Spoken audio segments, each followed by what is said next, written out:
Pioneered and adopted by the UK in 1993, the single European market was considered a significant British achievement and a huge step to boost the British economy.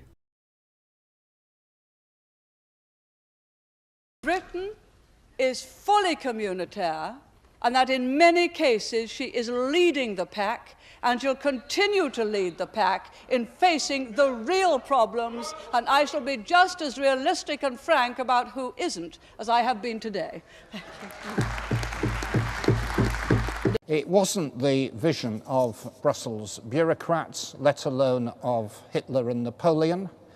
It was a proposal that came from a British government led by Mrs. Thatcher, and I underline that because the single market was a British vision of an open Europe. It allowed for free movement of goods, services, capital, and people within the 28 EU nations, with no internal borders and other regulatory obstacles, eliminating unnecessary tariffs and trade barriers, allowing European businesses to freely trade with one another and giving UK businesses a wide platform of trade and commerce. For example, prior to Brexit, a car maker in the UK could easily sell his cars in France, Spain, and to customers all across Europe. He would usually invoice the customer for the price of the car, any cargo or shipping costs, and UK's VAT. The customer in France will simply pay for the car, and knowing that the car maker is an EU member and would have complied with the necessary EU trade and product standards, will know that the car is fit to drive and ready to use straight away.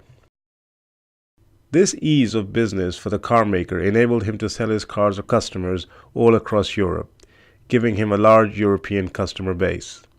By selling to a wide range of customers in different countries, also allowed the car maker to expand his operations and company and hire more staff locally.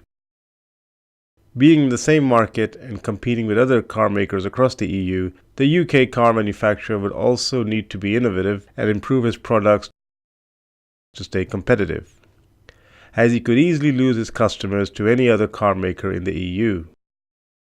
Now that Brexit has happened, the wide EU market that was previously available to all UK businesses is set to disappear and be replaced with a whole host of trade obstacles. The same UK car makers' customers in France will not only pay for the price of a car, shipping charges and VAT, but also pay for additional import tariff, which can now be as much as 6 to 10%, resulting in additional costs for this customer. Furthermore, with no more unified trade rules and standards in place, the French customer may also have to modify the car at his own expense to ensure it is roadworthy in France.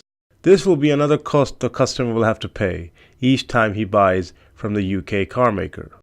These additional costs and obstacles will eventually deter the customer from buying from the UK car maker and eventually lead him to buy from another EU-based car maker, as it will most likely be a cheaper and quick purchase. Such trade obstacles will sooner or later render the car manufacturer in the UK unable to compete with other EU car makers.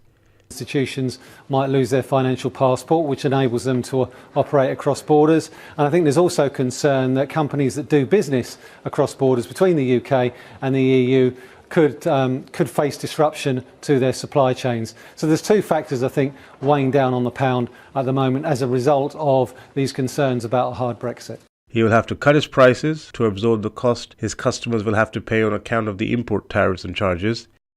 This will result in him downsizing his business, letting go of staff, closing workshops, etc.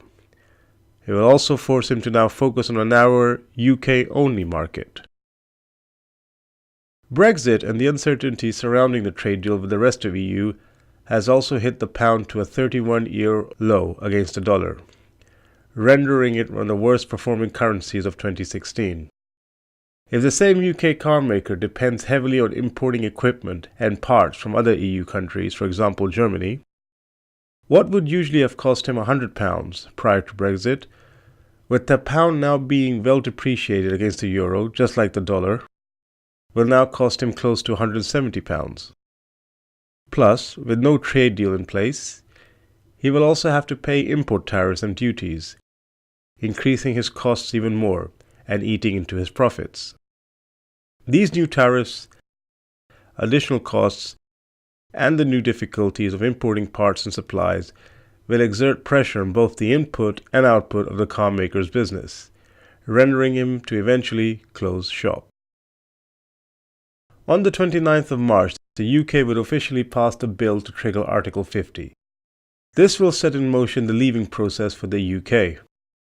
With the UK having so many trading partners in Europe, with whom it trades with regularly, it is vital that a comprehensive trade deal is reached with the EU, so the UK has access to the EU single market again. However, such trade deals have known to take as long as 4 to 10 years.